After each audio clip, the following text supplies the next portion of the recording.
looked like a cross between a man and an alien with wings and red eyes. It scared me more than anything that I have ever seen in my life. It was big, too big to be a person. It stood at least 9 foot tall. I mean, it was massive. You know, if you see something floating atop the ground, wouldn't you, like, run for your life? You gotta get the gun. I know there's something out there. I know it's a beast. Neither one of us were sure if we were gonna make it out alive.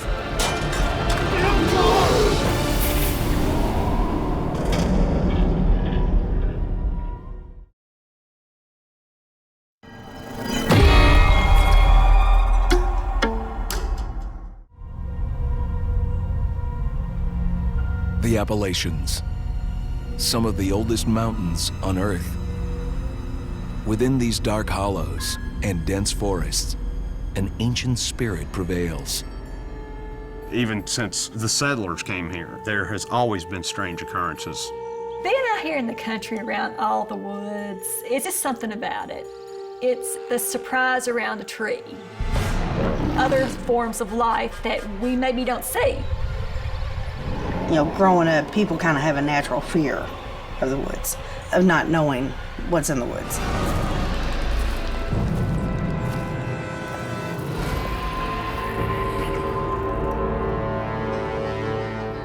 Along much of the eastern U.S. are the dark inland forests of Appalachia.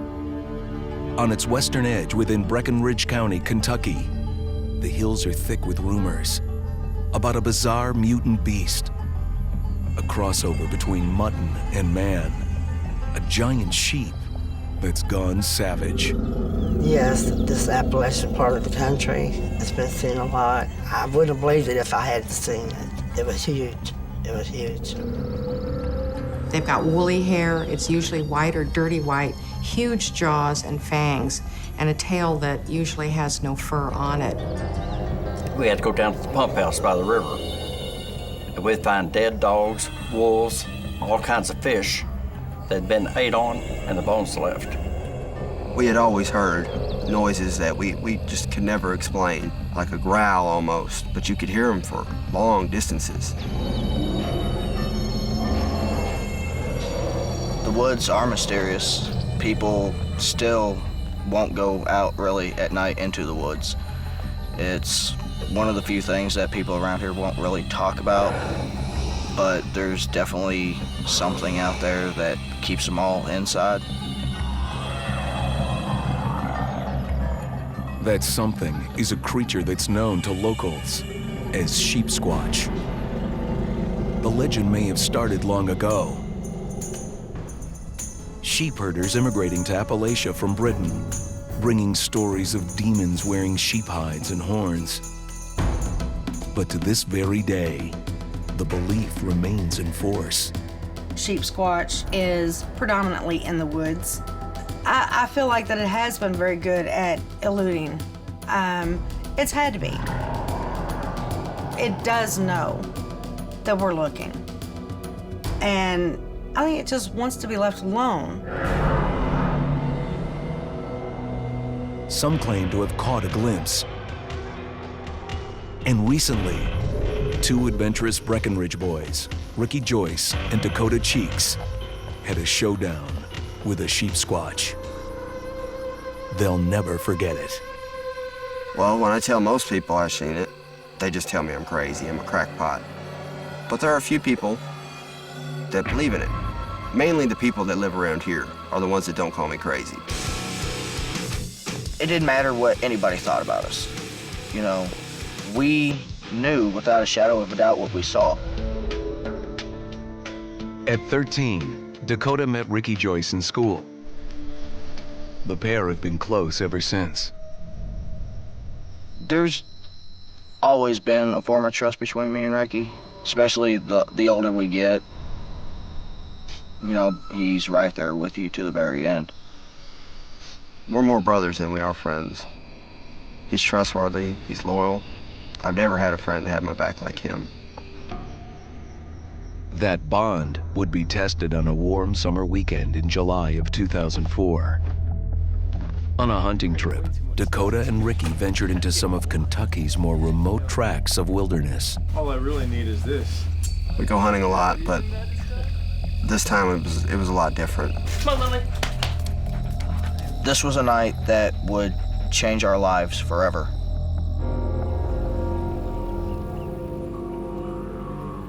Base camp for the deer hunt.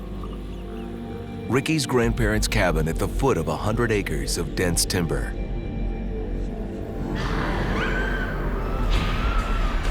But the first morning, something's wrong with one of Ricky's dogs. And we called for her and she just didn't come.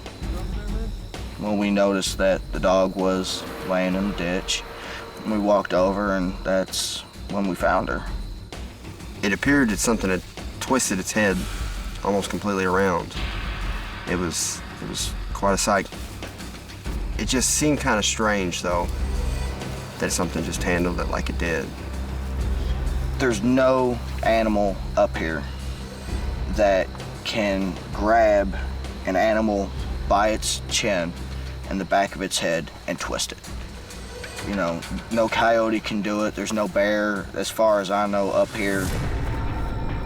It became very apparent that we had to find out, you know, what happened, what got her, and why. Are there creatures capable of such violence roaming the backwoods of Appalachia? White things. I heard it was half man and half sheep. If you just look at the fact that it has claws, it has horns. Look at the sheer size. You know, it could potentially really be a very dangerous thing. Before the dog incident, for months we'd been hearing noises coming from the top of the hill. There were growls and screams, things that we just didn't know anything about. We went looking to see if we could figure out what had happened, see if we could find tracks of anything big, anything that could have killed a 150-pound dog like it did. We decided we were gonna hop on the four-wheelers and stake out the hilltop. We ended up going the far side of the property. Dude, I'm telling you, it came from right over here. Where nobody really goes, there's no trails. We make a couple laps around the field, that way we can both easily see where the four-wheeler has been, so we know where to look. I was concerned because I didn't know what they were dealing with, if there was potentially harm for them out there. They searched the area for hours, but no clues turned up. Exhausted, they retreated to the family's hunting camper set within the hillside. We ended up staying in the camper, and we started hearing all sorts of weird noises, things walking around. We knew a creature was close. About 5 a.m. in the morning, the dogs start barking and they take off running down the hill. Well, me and Ricky sit there and a little hesitant to go outside because, you know, the other dogs are now gone.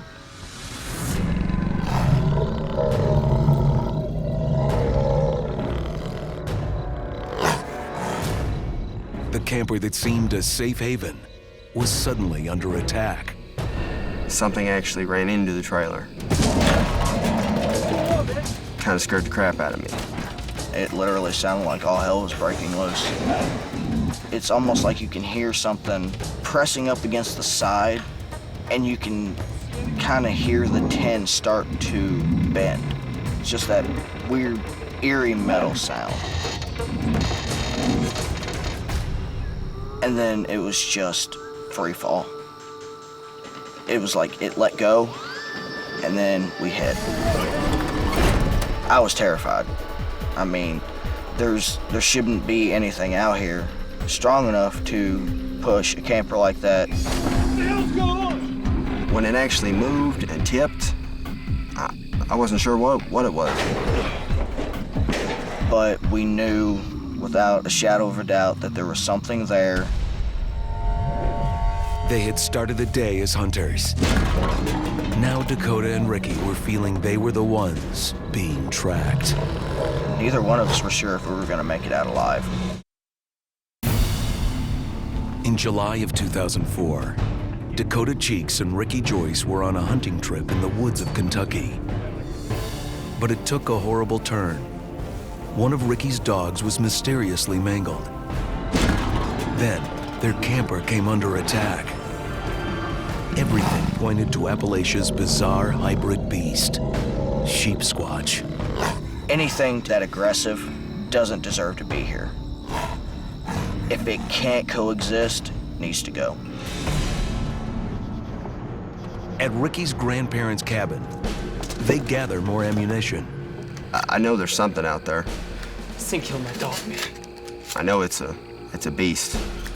Whatever it was, it had to be huge. We were determined to find something having that much strength. It made me want to find it more, but I knew that, we couldn't just go up there in a four-wheeler and expect everything to be okay. I had some beast that lived on my property that killed my dog already. I didn't know what to do about it. I was scared that it was going to come to my house.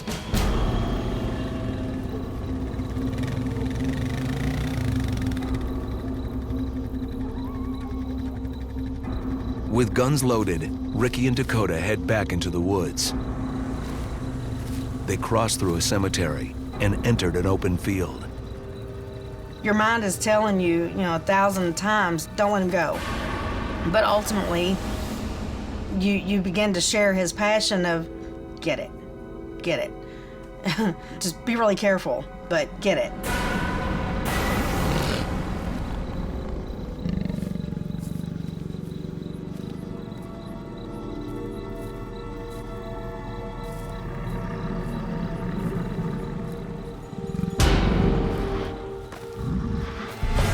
I seen something standing in the field, and at first I thought it was a tree. It was tall, but it was also kind of hunched over a little bit. It was big, it was white. And its arms were long, but they were kind of out like this, and it had these long talons. It was too big to be a person. When it was on two legs, it stood at least 9 foot tall. I mean, it was massive. When it noticed us, it let out this just ungodly, gut-curling growl. It came straight at us.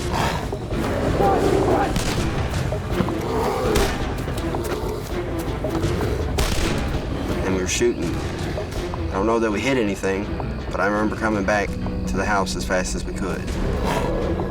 We saw Sheep Squatch. That's what we saw. And this wasn't the first Sheep Squatch encounter. Anybody in the Appalachia region could experience these type things. They may be out hunting deer or something of that nature and stumble upon a creature that they never suspected. I was on my way home, coming down Ashby Lane, and there was this big hairy thing standing on the road. And as I got closer, I could see an eye. I thought it was a deer, but it was too big. Some kind of sheep thing with horns. Ever since I was a little girl, I've always heard stories of the creepy things in the woods. I've always heard of Bigfoot, always heard of Sheep Squatch. Even when Daniel Boone was around, they talked about this area being very mysterious. They would not hardly venture there due to certain things, I guess they called it a mysterious ground or something of that nature. So it's got a history that dates back all the way to Native American times. From their description, it's clear Dakota and Ricky had stumbled into monster country.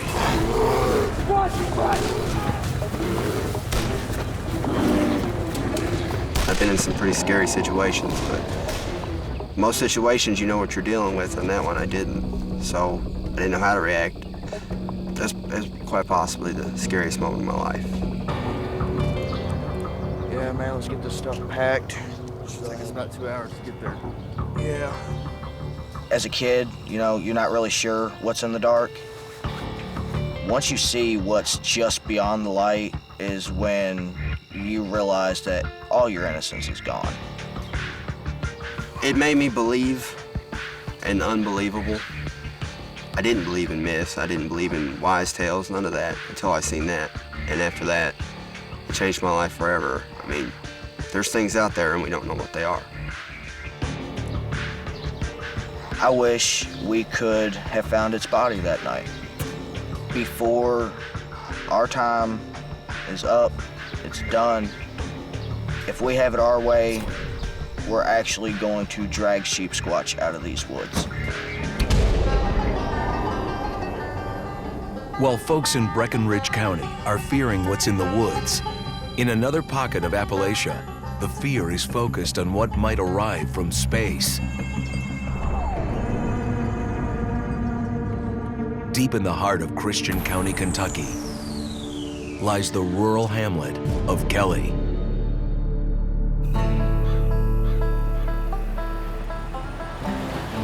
Kelly is a quiet little community. Not very many people live there, probably about maybe 3 or 4 churches at the most, and just regular common country folk, like me. No theater, nothing. There's not even a gas station there. In the middle of this tiny speck of Appalachia lives native Geraldine Sutton Stith.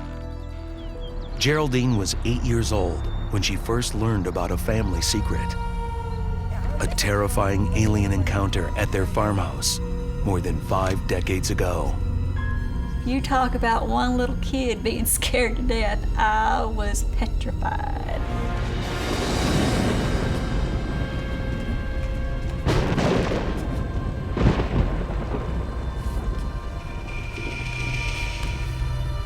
I would go around at night, closing the doors and windows, the shades, the curtains, everything, as soon as that darkness started falling.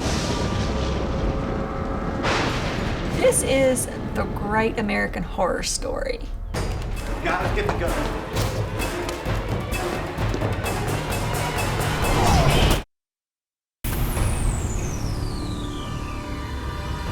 In 1955, one of the most famous UFO incidents allegedly took place at the Sutton family farmhouse in Kelly, Kentucky.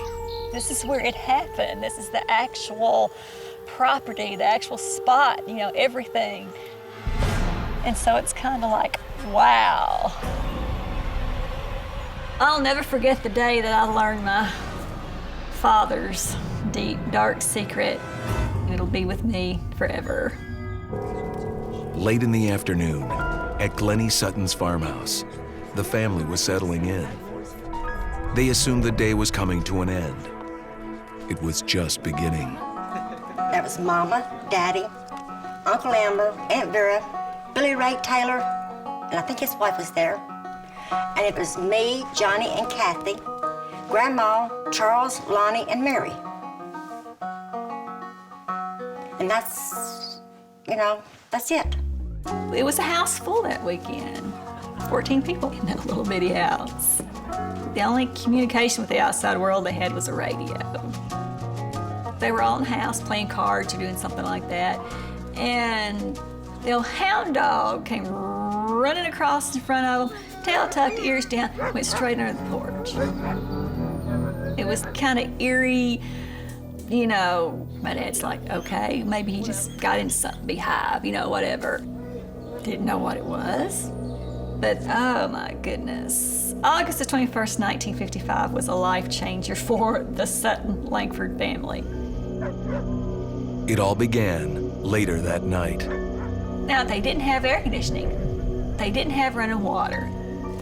So anyway, Billy Ray went out to the well to get some cold water.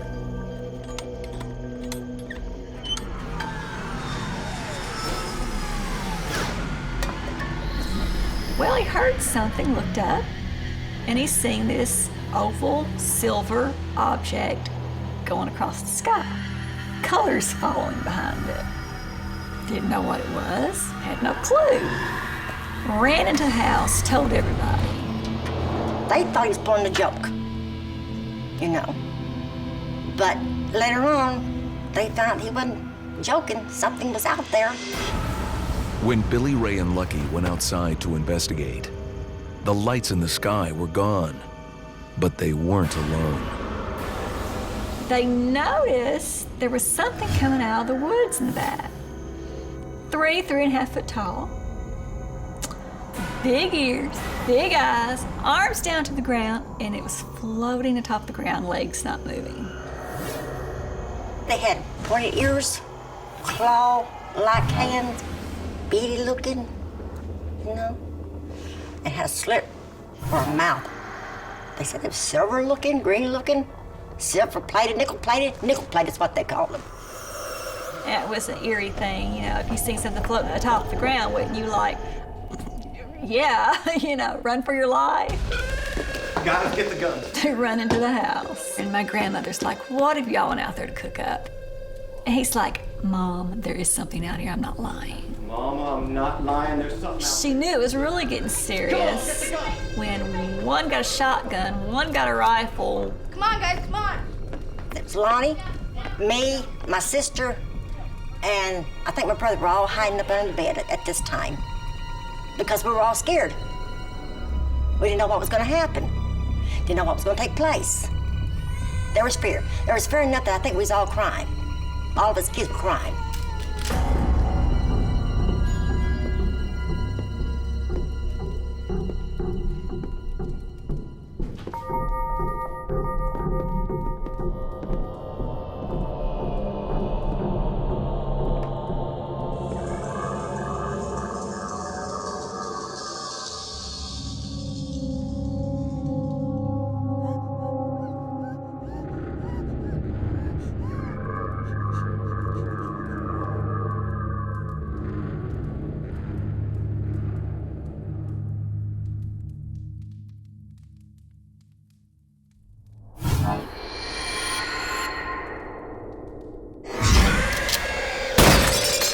All of a sudden, there comes one, as big as you can be. Billy Ray fires at it. JC shoots off around to the front of the house because one of them's peeking in the window, and they're just having a battle. The darn little things get shot, they drop, roll away, and then they come back. Yeah, come on! Come on, JC! Come on, boy! Come on! They were coming at the doors and windows looking in, like they were wanting to come in. You've got children there, you're gonna protect them. And that's what those country boys did.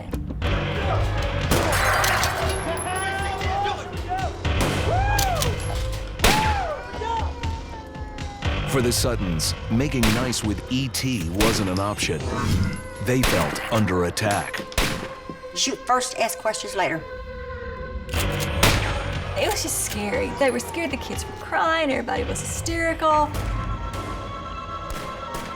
Eventually, the shooting stopped. The little green men had come and gone. Finally, it got quiet. My dad said, hit the trucks. So they took out, jumped in the trucks, headed to Hopkinsville. There was police officers there. In the dark of night, police officers head to the farmhouse to check out this Sutton's fantastic story. My family had a nice, quiet life. They loved the farm, they loved it out in the country, but that night changed everything for them. It was never going to be the same again. In the fall of 1955, in the hills of Appalachia, the Sutton family maintains that aliens from space descended on their farm. They came under attack by little green men. Local police were called in, but by that time, hardly a trace of the extraterrestrials remained. A couple of police officers noticed that in the back, where they had shot one off the fence, there was like a glowing substance on the ground. But they couldn't find any bodies. No hair, no skin, no blood, nothing to show that anything was actually hurt or killed except that there was evidence of gunfire. There's bullet holes, there's shells casing all over the place. By morning, word of aliens landing at the Sutton farmhouse traveled quickly throughout Appalachia. I was going to the 8th grade, and it was just the biggest thing that ever hit this area. Kelly had little green men running around down there, flying saucers. That was something out of Buck Rogers or Flash Gordon or Superman, which was a big thing with all of us kids. The Suttons were one of the first reported close encounters. They wouldn't be the last. The Appalachia area has had several famous sightings. You get into Kentucky, you get into the Kelly Little Green Men sightings, you get UFO sightings, abductions there. Reports of flying saucers quickly became an Appalachian phenomenon. Oh, we were coming up the road here, and we looked around the curve there, and we thought it was a car light. When we got around it, it was this big orange glowing light. Well, I first thought it was an airplane, a jet. When I saw it, was 6 feet in diameter. And it was a circle. Reddish orange tint to it. Where did it go? It went right in the treetop. It was huge. We got all kinds of static on the radio, and the car quit. And it just sailed away. Adding to the area's excitement and fear about UFOs, classified military activities at nearby Fort Campbell, Kentucky, home of the 101st Airborne Division, and a secret nuclear arsenal. Fort Campbell wasn't very far away. And you could actually see they would do their night maneuvers, and the big flares would go up in the air at night. And so every night when they would do the maneuvers, it was like, oh my gosh, is it Fort Campbell or is it something else? From that fateful night forward, the Sutton family believed in aliens from outer space. Throughout Appalachia, UFO sightings have continued. But to this very day, Geraldine remains wary of their return. Yes, it does put a fear in you. Big time. Even now, if I'm out at night, I'll watch the sky. It's just a matter of time. You know, they're here. They're here.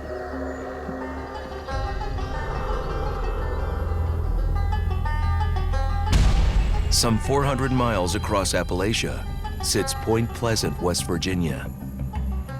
A small town wedged into a spit of land where the Ohio and Kanawha rivers cross. On any given day, Main Street bears little evidence of Point Pleasant's dark secret. A town famous for its flying monster. There were kids in cars with their parents who saw it. There were teenagers at a bonfire who saw it. There were hundreds of sightings. We were just out playing in the woods at night, and it looked like a cross between a man and an alien with wings and red eyes. It scared me more than anything that I have ever seen in my life. Growing up here in Point Pleasant, I've always heard about the Mothman.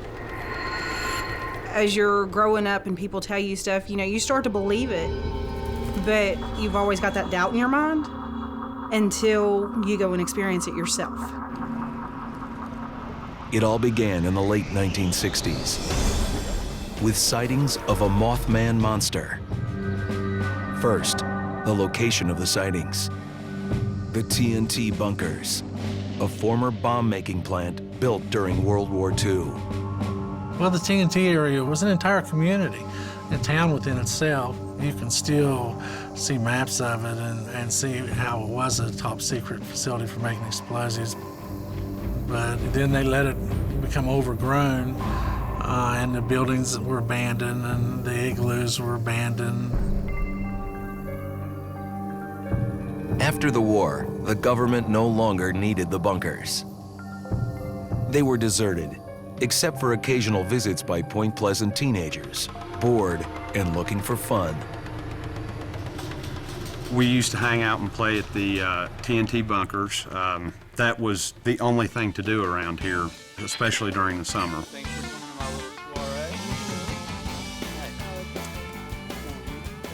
In the fall of 1967, high school kids sneaked off to the TNT bunkers for a good time. They encountered something else.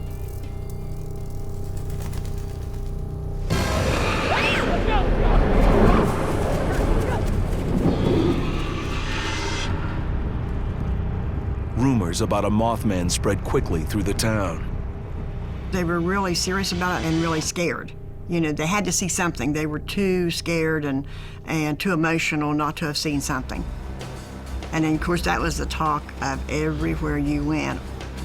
While the town was trading stories, one Point Pleasant girl came face to face with something she'll never forget. I was an innocent teenager till I saw those red eyes. I've just never been the same since then.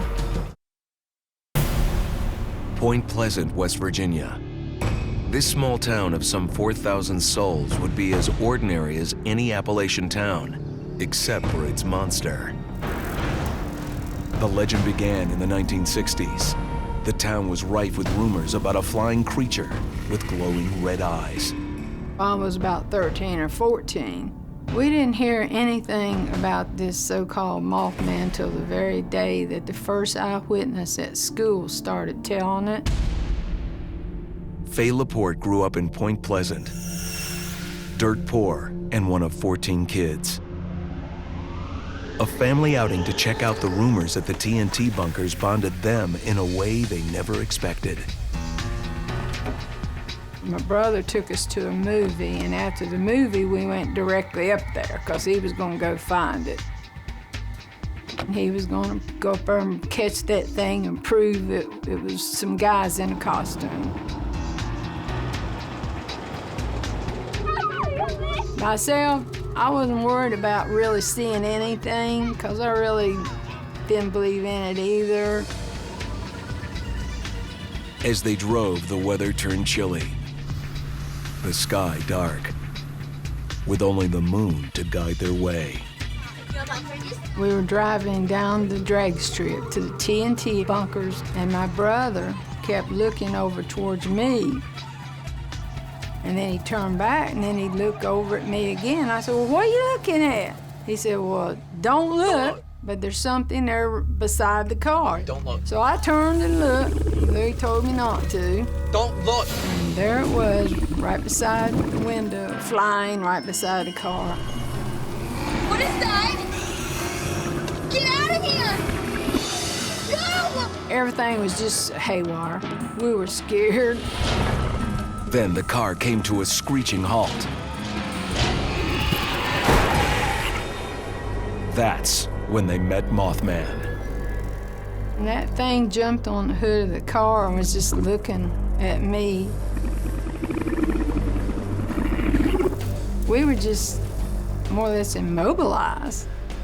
And the whole time, all you could focus on was its eyes, and they were just so red.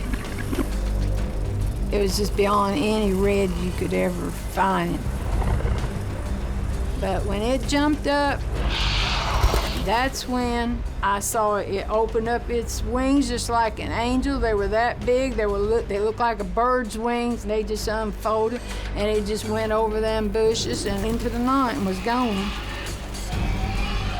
Encountering the dark winged creature known as Mothman had made believers out of the Laporte family.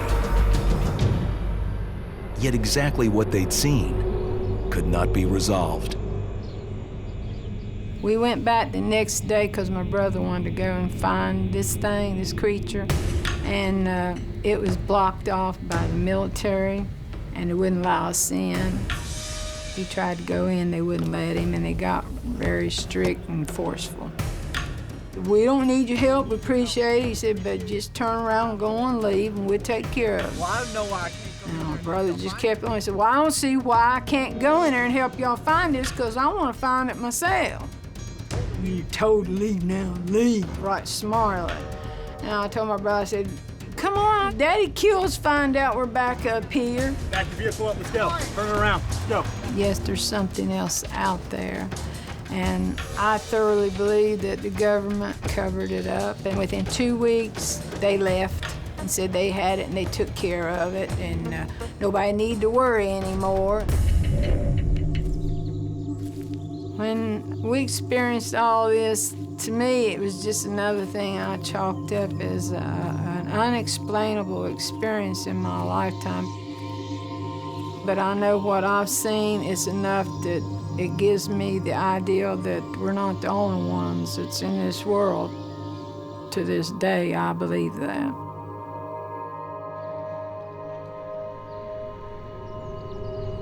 While the sightings of the Mothman started at the TNT bunkers, a few months later, he was seen on the Silver Bridge, a suspension trestle that links Point Pleasant to Ohio. There was a stoplight right at the foot of the bridge. It was malfunctioned, and all of these cars piled up on the bridge, and one side of the bridge collapsed, and it dumped one half of the cars into the river, and then the bridge swung back and the other side collapsed. When the cars were floating in the river, the bridge fell on top of it and crushed them all. It was over in minutes. It began with a hairline crack in a single eye bar. In the end, 46 people lost their lives. The worst bridge collapse in U.S. history. Friends and neighbors went down on that bridge. My little girl in my class, third grade class, went down on the bridge with her mother. I don't really discuss the Silver Bridge. My family was on there. Devastated, completely changed me. After the bridge fell, everything was gloom, you know, and everybody here had somebody there on the bridge. A lot of people say the Mothman was here to warn us about the bridge. He was seen on the bridge a few days before it fell, but like a good omen. So he was big and ugly, people wouldn't cross it. After the bridge collapsed, few wanted to talk about the Mothman. The subject disappeared, replaced with suspicions the town was cursed. I don't really know why everything is attracted to Point Pleasant, but Point Pleasant has had its share at times of a lot of bad things happening. I believe that there is something very odd about this area, about this place. I also believe that a lot of the people that come from here, there is a dark cloud over them, no matter where they go. I don't know about anywhere else, but I do know that the paranormal people love to come here. They never leave disappointed.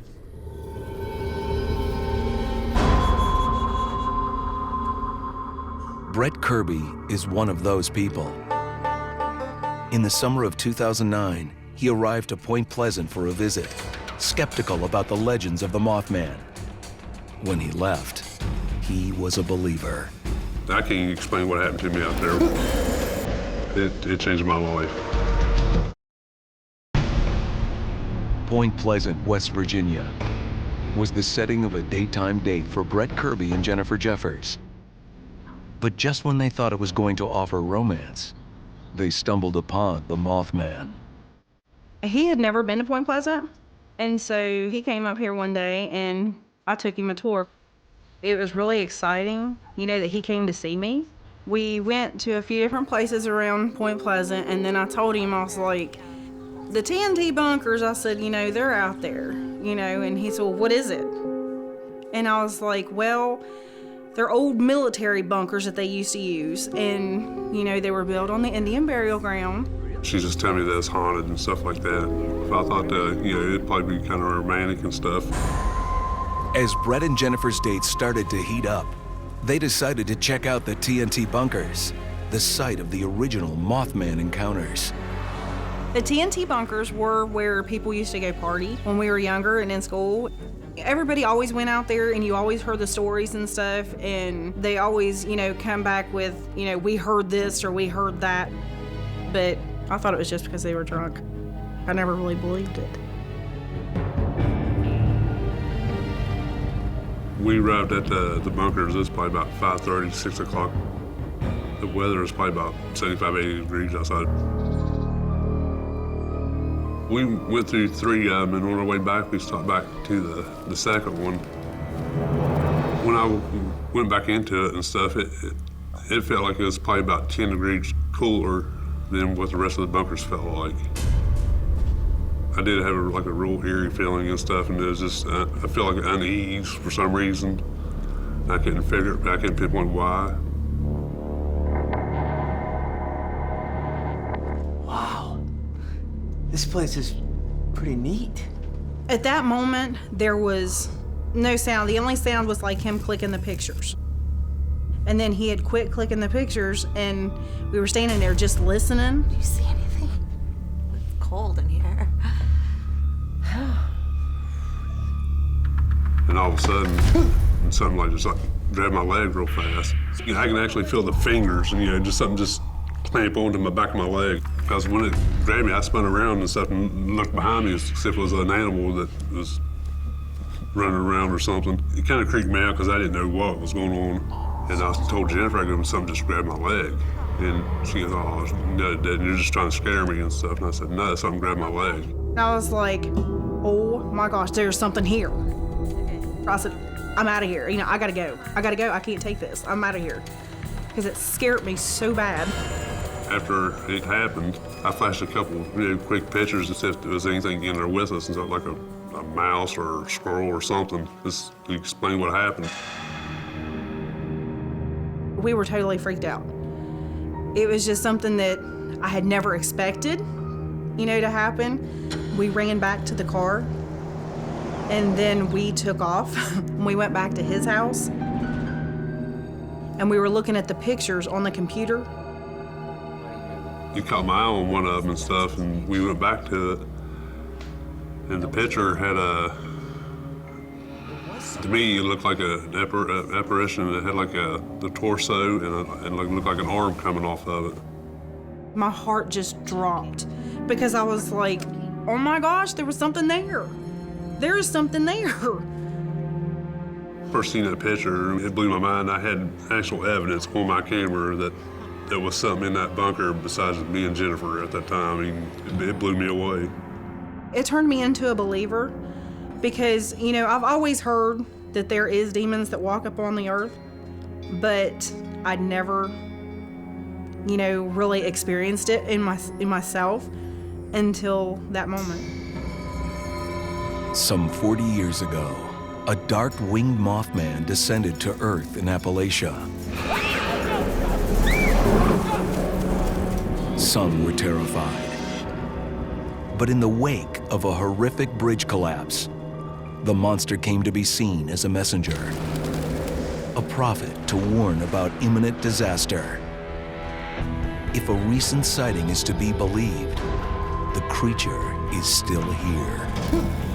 It made us both believers of the spirits and what, can happen that we never believed would.